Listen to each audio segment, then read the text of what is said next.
Guvohi bo'ldinglar, bu yerda Faberlik Namangan Akademiya deyilyapti. Bu nima o'zi? Faberlik bu xalqaro biznes, dunyodagi yagona kislorodli kompaniya.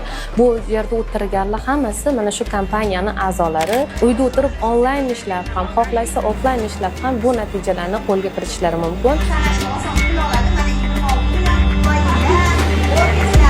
Jarayon boshida tahrirlashdi va bundan men minnatdorman. Faberlik kompaniyaga iyul oyida kirib kelgan bo'lsam, 2 oy ichida direktorlik bonusiga ega bo'lganman va tasdiqlagandan so'ng 26 million berishdi va undan tashqari Dubay sayohati ham sovg'a tariqasida keldi. Faberlik kompaniyasini imkoniyatlarini o'z atrofimdagi yaqinlarimga o'rgatganim va ularni mana shu sohaga olib kirganim va natijalarga olib chiqish jarayonidan kelib chiqqan bonus hisoblanadi.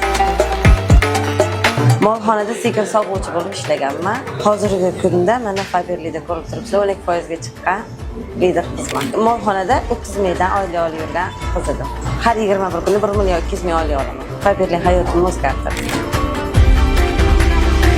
Mana shu dargohga hozir kelgan qizlarimizda orzu bor, maqsad bor. Uni amalga oshirish uchun esa biz bugun akademiya tashkil qildik.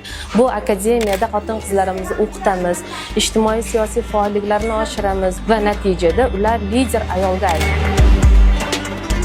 Bu biznesga kelganimga 5 yil bo'ldi. 5 yil davomida menga bu parallel biznes edi. Men aslida davlat ishida ishlaydigan ayol edim. Kompaniyadan bu yilgi 3 ta sayohatni rejalashtirib turibmiz. Akademiyachilarim bilan Dubayga sayohat va 13-14 oktyabr kuni Moskvada bo'ladigan butun Faberliklar oilasidagi eng zo'r zvaniyalarni yangilagan Leadership Akademiyani kattasi bo'ladi. O'sha yerga Xudo xolisa taklif qilishdi. Va yana eng zo'r qimmatbaho sayohat Vyetnam sayohatini qo'lga kiritdim. Xudo xolisa noyabr yo dekabr oylarida Vyetnamga chiqib ketamiz. Zakir va Muyassar ko'p yillardan beri Namangan viloyatida, Farg'ona vodiysida shu Faberlik kompaniyasini olib kelib, ayollar salomatligi, ayollar go'zalligi, undan tashqari ayollarni ish bilan ta'minlash bo'yicha ko'p ishlarni bajaryapmiz. Hozirgi kunda 30 dan ortiq ofisimiz Farg'ona vodiysi bo'ylab ayollarimizni ish bilan ta'minlab kelyapti. Meni asosiy biznesim shu kompaniya bilan bog'liq va bundan orttirilgan mablag'larim tufayli qolgan yana bizneslarimga foydavor bo'ldi. Ishlab chiqarishim bor, klining xizmati, apart-otel rusumidagi uy mehmonxona qurilishi bilan shug'ullanyapman.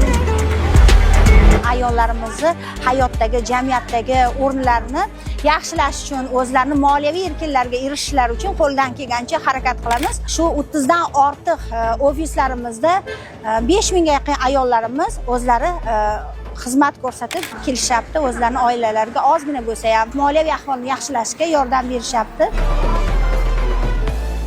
Siz ham safimizga qo'shilishni xohlaysizmi? Unda tezda o'rningizdan turing, bizga murojaat qiling, natijalarga erishing. Biz shuni tarafdorimiz. Faberlik